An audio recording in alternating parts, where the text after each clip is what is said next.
This review is of Freddy's book by John Gardner. It starts out with a party of university professors in which an old professor comes to the protagonist of this part of the book and says his son is a monster. He eventually ends up going to this man's house and meeting the son, who is gigantic in proportions. Probably sounds like 8 feet tall or something like that. And it is said that it's told him that the boy is an admirer of his, and he convinces the boy to let him read his book. The protagonist of the first part is arrogant and irritating, and so I took that as part of the character of the first part of the book. But the rest of the book is apparently Freddy's book. And it delves into Swedish, I don't know if this is factual or fictional history, but it delves into a part of Swedish history at the time of King Christian of, I think it was Denmark, and or the Netherlands. And it talks about the protagonist becomes Lars Goren, who is a heroic landowner. He has a bunch of peasants under him. He's not perfect. He makes mistakes, as you discover in the course of the book. But he tries to be a good man. And there's also an antagonist who becomes his kind of partner at a point, named Bishop Brask, Hans Brask.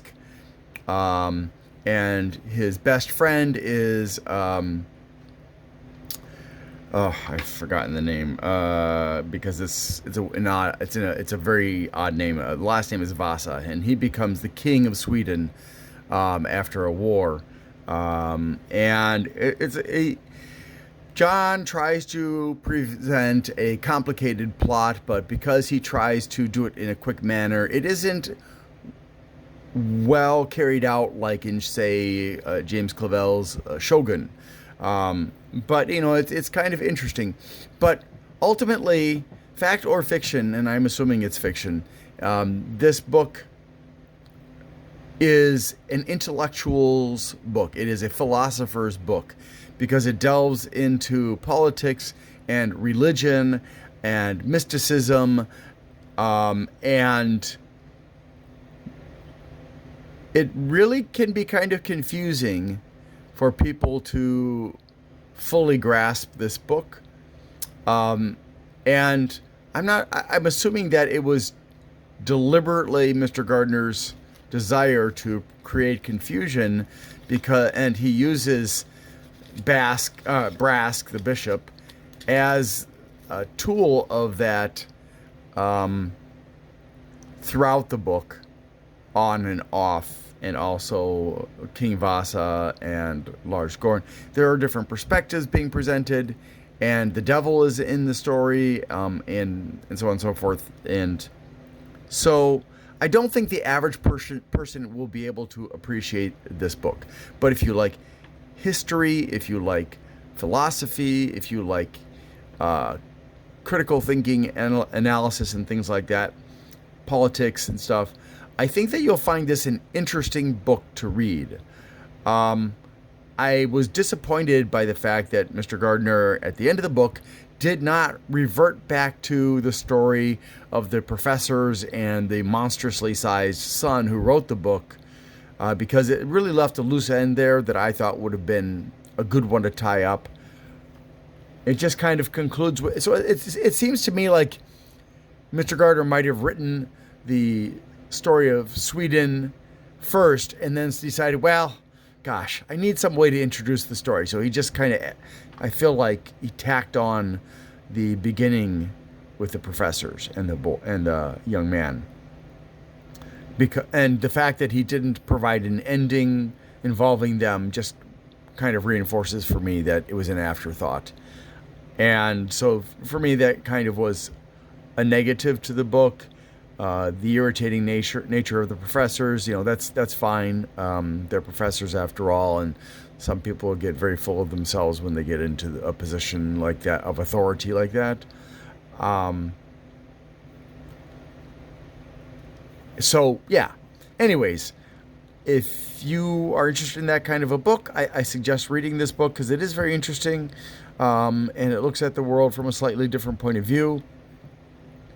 And at multiple times in the book, the viewpoint changes.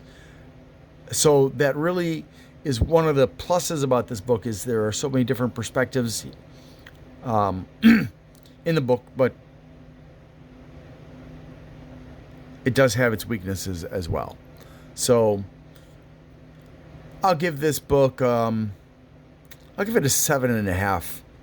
The half for the effort that he put into this, but he slacked off, so I can't give him more. I forgot to mention that within the book, all of these pictures that are on the cover, as well as within the book, there are several drawings of the same style that are apparently they are traditional drawings. I don't know who. And explains that in like the foreword or something like that. Here's another one of a ghost that appears before Lars Gorin and Bishop Brisk. Oh, King Vasa's last name was Gustav. Okay, so yeah, so it's got some interesting drawings that some people might appreciate. There's another one right there, with Gustav Vasa talking to the miners of Dalarna, with the bird representing the devil speaking to him, I believe it was. So,